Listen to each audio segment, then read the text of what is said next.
Horrific video leaked a while back showing the abuse, including sexual abuse, of this Palestinian hostage. You can see the way that the IDF there, and this was in this notorious Sidi Tayman prison facility. And so once this comes out and they go to actually arrest these men who were involved in this abuse and this rape, what you saw there was a riot broke out. A right to rape riot broke out in Israel, including some politicians from the governing coalition and the ruling party who were involved in this, who were not upset about the abuse. Of course they weren't upset about that.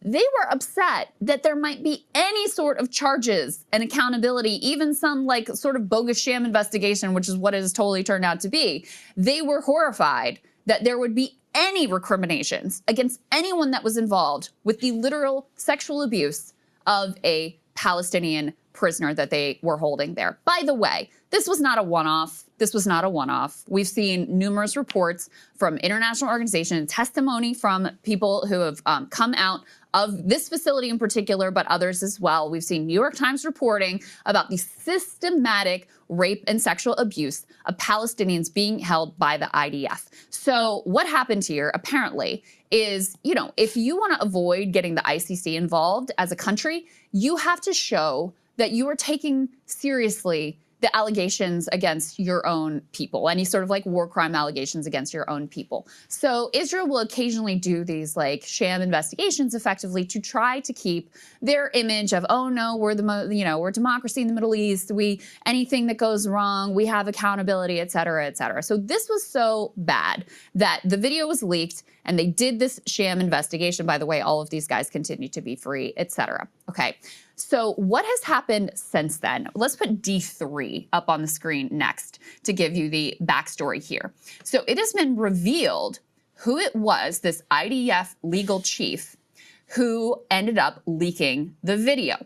So first, her name is Military Advocate General Yafat Tomer Yerushalmi. So first, she resigns. Then she actually disappears.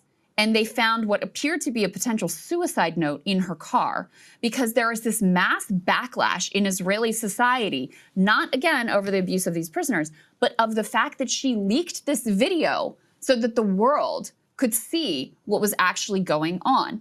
So the headline here, IDF legal chief avoided probes into the Gaza war crime, citing right-wing backlash, sources say, amid resignation. So just so you understand who this lady is, this is not some, lefty liberal person.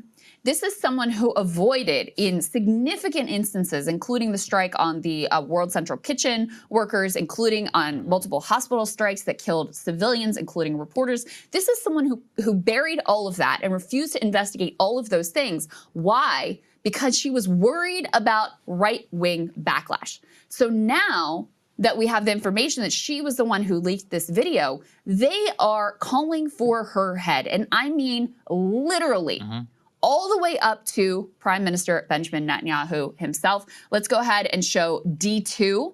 So Bibi is saying here that the rape of the Israeli soldiers, the Palestinian prisoners in Sidi Tayman, caused enormous damage to the image of the state of Israel and the Israeli army and our soldiers. This may be, he says, the most difficult propaganda attack that the state of Israel has faced since its establishment. I don't recall an incident centered with this degree of force. This requires an independent investigation, not affiliated with any party, and I expect such an investigation to be conducted.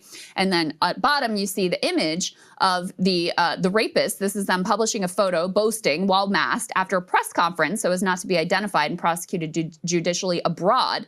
And the most important thing this person says is that in all of Israel, no one is talking about the heinousness of the rape, but rather the anger is focused only on the leak of the videos that expose the crime, and this is what really bothers them. I mean, just what a twisted society that there's no ups. I mean, listen, we criticize this country all the time. You know, when the Abu Ghraib photos came out, that was a genuine scandal, right? Oh. People were horrified by it, okay? Now you have this come out. This isn't a scandal that these soldiers were raping Palestinians. The scandal is that the information came out and they are calling for literal lynch mobs against this woman, and she's going to be charged. And, it has already had to resign. is like threatening suicide because she's so, you know, terrified of what they're going to do to her societally. Completely insane story.